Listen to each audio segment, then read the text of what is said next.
But in actuality, that's his name, but it's not like regular thug. It stands for true holiness into God. Yeah, all right.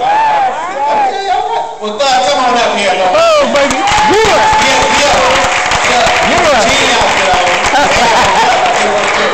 People what they want to do.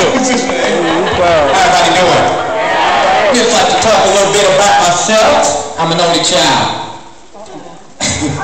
And no matter how old you get to your mother, you're still a baby. My mother still refers to me in months. So if you call my mother and ask her how I'm doing, she'll tell you, oh, he's doing fine. You know he's 1,000 months old today. Came up in the 70s. Young people know I was not a slave.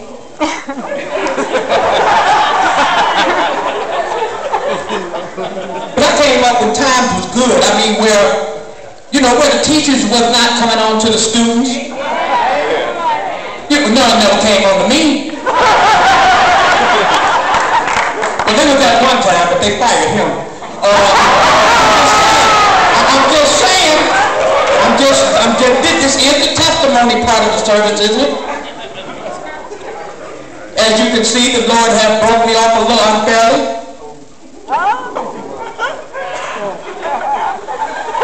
I'm sure.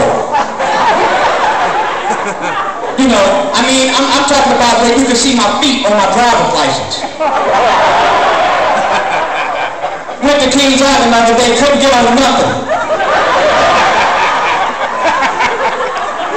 You know how the girls always say, you gotta get this color to ride this ride. I thought to myself, I'll never get a girlfriend. And I'm telling you, I'm telling you right now, I'm just venting right now. I'm sorry. I get emotional. I told my wife, I said, when the Lord made me, he broke the mold. She gonna tell me that's because it's too little for anybody else. You know, this is the type of thing that I deal with. You know how when a baby is born, the doctor slaps the baby to make sure everything is all right. Is they still doing that? No. They don't do that no more? No. Hey, I'm really, maybe I was a slave. Well, my wife gonna tell me I'm so ugly that when I was born, the doctor slapped my mama. Now this is the type of thing that I deal with. I'm emotional right now, so you have to forgive me. You know, when you're this short and you're wearing nice cologne, people don't come up to you and tell you that you smell good. They come and ask you, can they hang you from their rear view?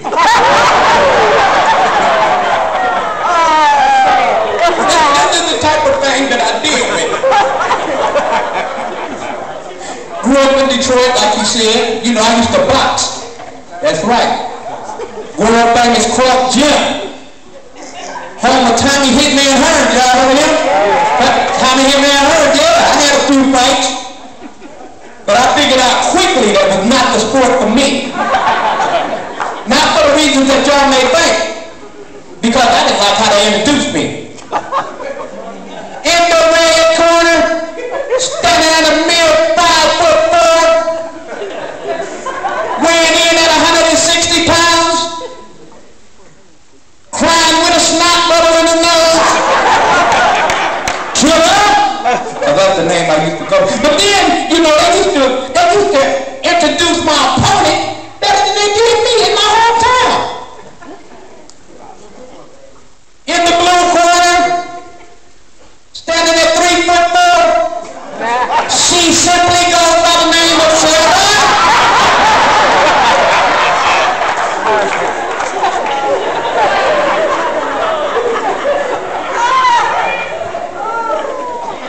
So, you know, I figure, okay, you know, I like sports, so I say, well, I'll turn my attention to football.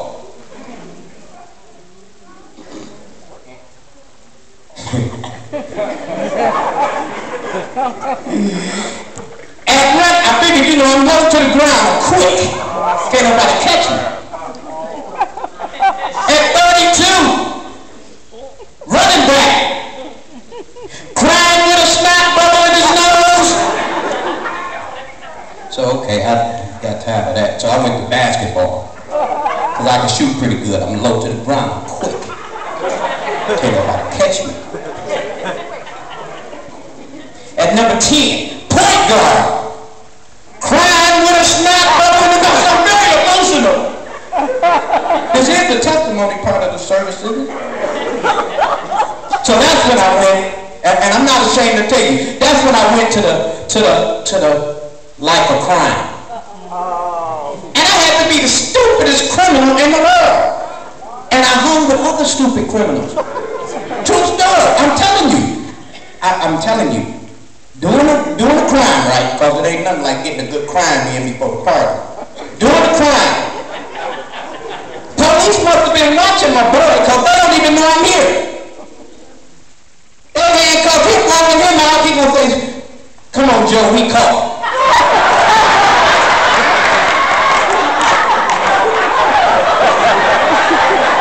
Now, to tell you how stupid I am, I come out and say, no, we're not.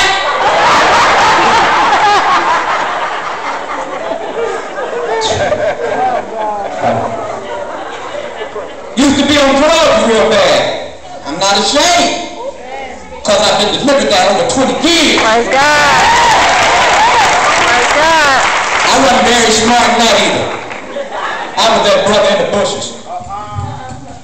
Case in my own house.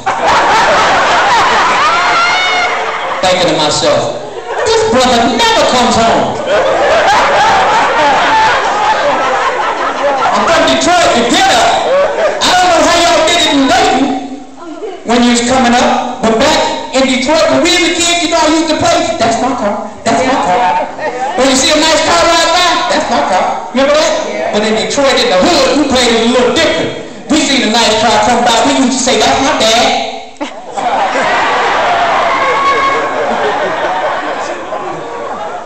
I'm just trying to tell you how we used to do. See, I came up at the time where they didn't have the Amber Alert. You see what I'm saying? They didn't have the Amber Alert when I was coming up. And even if they did have it, my mama would have been using it to threaten me. Or the network. Party over here. Room for rent. Keno game tonight. That ain't nothing but the black bingo. That's all that is. That's all that is. My mother wouldn't have been on TV crying for my safe return. She would have been standing behind the reporter talking about some. Got me all on TV without my teeth. My mama still don't know where I'm at. Start looking for me after 10 minutes. You know what I'm saying? You know, you go to the store and get lost. You was getting it. And everything to my mother, everything was take a nap. You will feel better. I fell down 15 flights of steps. Take a nap, you'll feel better.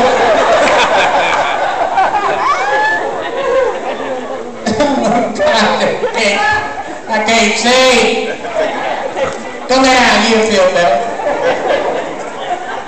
I'm just trying to tell you how I grew up.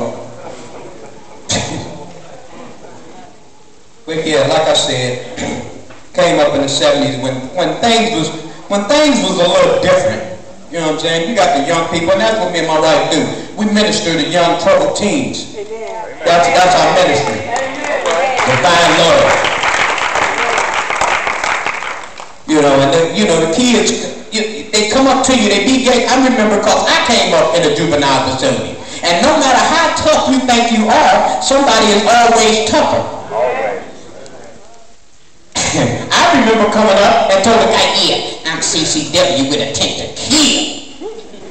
What you in for? He said, for killing my parents.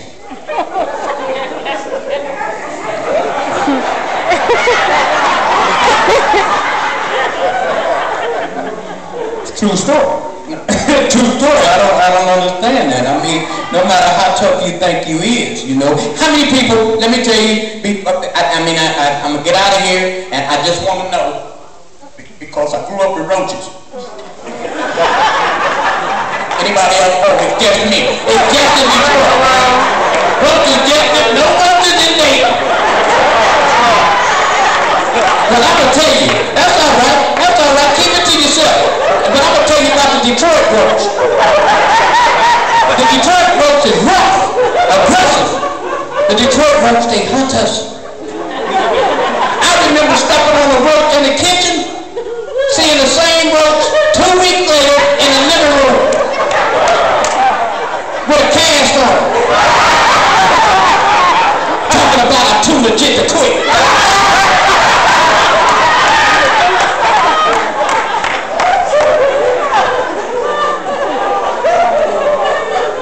I said, well, how can y'all be stopped? He said, because roaches is hard to kill on my block. I don't know. This is just how I live. This ain't the true holiness of the God. Thank you.